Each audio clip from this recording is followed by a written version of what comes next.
Assalamualaikum warahmatullahi wabarakatuh. Saya Mulia Nurjani mendapatkan materi penyuluhan tentang hubungan gizi dan dengan premenstrual syndrome.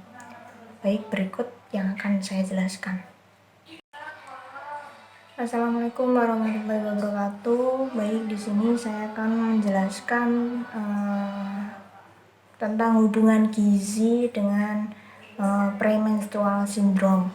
Jadi masa remaja adalah masa transisi yang ditandai oleh adanya perubahan fisik, emosi, dan psikologis, yakni antara usia 10-19 tahun yang merupakan suatu periode masa pematangan organ reproduksi manusia dan sering disebut masa pubertas atau adolescence. Disebut masa remaja adalah periode peralihan dari masa anak-anak ke masa dewasa. Itu menurut Widya Sturi, ya. Dilihat dari segi kuantitas, jumlah remaja usia 13-18 tahun di Indonesia sebesar 12,8% menurut Rizkedas, sedangkan di kota yang jumlah penduduk usia remaja 10-19 tahun sebesar 21,8% dari total penduduk. Kemudian masa remaja amat penting diperhatikan karena merupakan masa transisi antara anak-anak dan dewasa. Gizi seimbang pada masa ini akan sangat menentukan pematangan mereka di masa depan. Jadi perhatian khusus perlu diberikan kepada remaja perempuan agar status gizi dan kesehatan yang optimal dapat dicapai. Alasannya, remaja perempuan akan menjadi seorang ibu yang akan melahirkan generasi penerus yang lebih baik. Gizi adalah makanan yang dapat memenuhi kesehatan. Zat gizi adalah unsur yang terdapat dalam makanan dan dapat mempengaruhi kesehatan. Gizi menggunakan transportasi, penyimpanan, metabolisme, dan pengeluaran zat-zat yang tidak digunakan untuk mempertahankan kehidupan, pertumbuhan, dan fungsi normal dari organ-organ serta menghasilkan energi.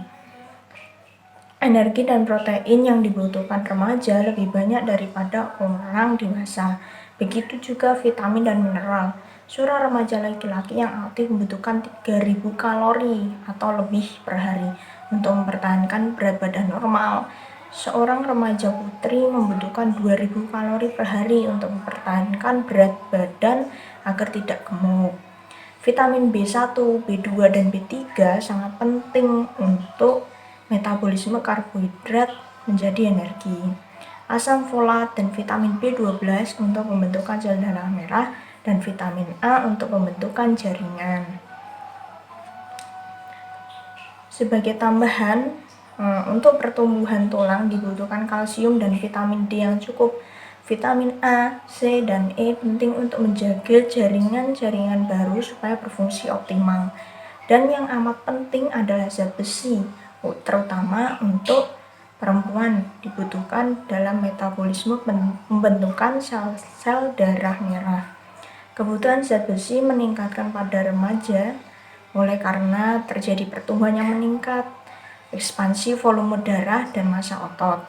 Peran zat besi penting untuk mengangkut oksigen dalam tubuh, ya. Dan peran lainnya dalam pembentukan sel darah merah remaja putri yang menstruasi membutuhkan tambahan zat besi yang lebih tinggi.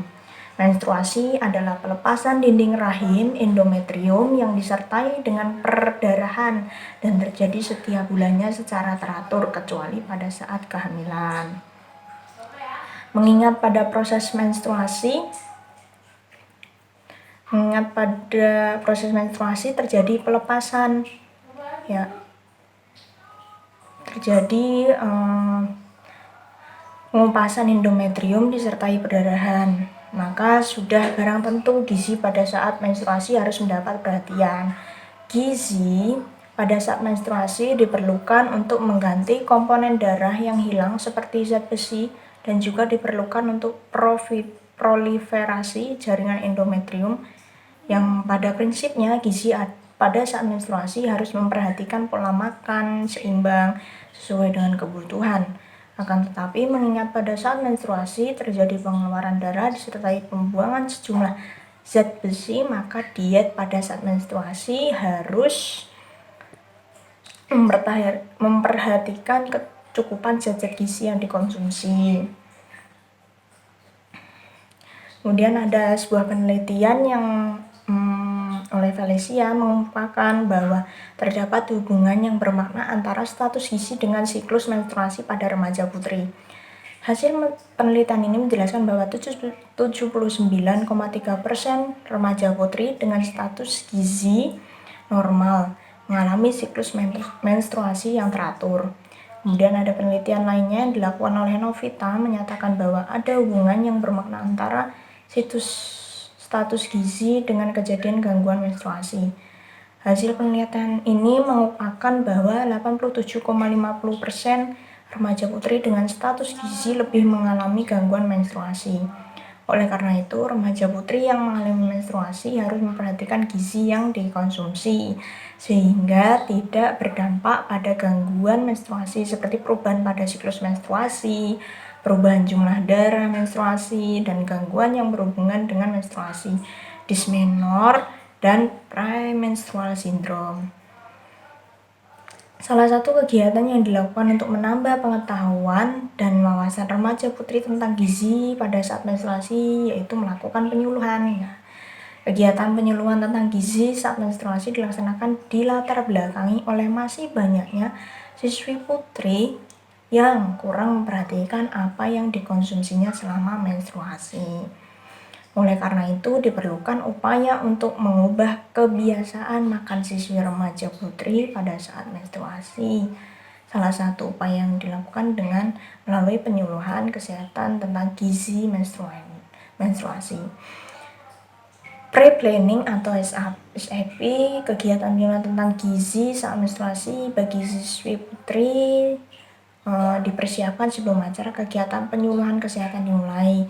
Adapun persiapan yang dilakukan yaitu pemilihan lokasi, pencocokan waktu pelaksanaan dengan pihak terkait, kemudian pembuatan materi penyuluhan, pembuatan leaflet, dan persiapan konsumsi untuk audiens, kemudian kesiapan dan kesehatan pemateri untuk melakukan penyuluhan tentang gizi saat menstruasi dimulai tepat waktu karena audiens sudah mempersiapkan diri di tempat beberapa menit sebelum acara dimulai. Sebelum kegiatan dilaksanakan sudah ada kesepakatan antara pemateri dengan pihak-pihak terkait. Kemudian setelah diberikan izin, penyuluhan dilakukan pencocokan jadwal dengan pihak-pihak terkait dan kemudian penyuluhan ini bisa dilakukan.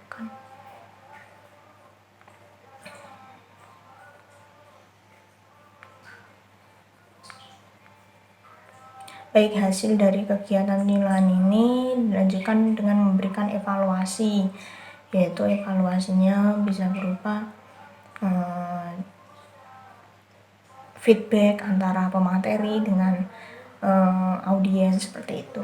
Jadi kesimpulan dari penyuluhan ini bahwa gizi saat menstruasi itu sangat penting harus dilakukan oleh remaja putri karena untuk menjaga kesehatan tubuh, untuk meningkatkan imunitas tubuh, dan juga agar tidak terjadi sesuatu hal yang tidak diinginkan. Jadi demikian dari saya tentang penjelasan tentang hubungan gizi dengan premenstrual syndrome. Kurang lebihnya mohon dimaafkan. Wassalamualaikum warahmatullahi wabarakatuh.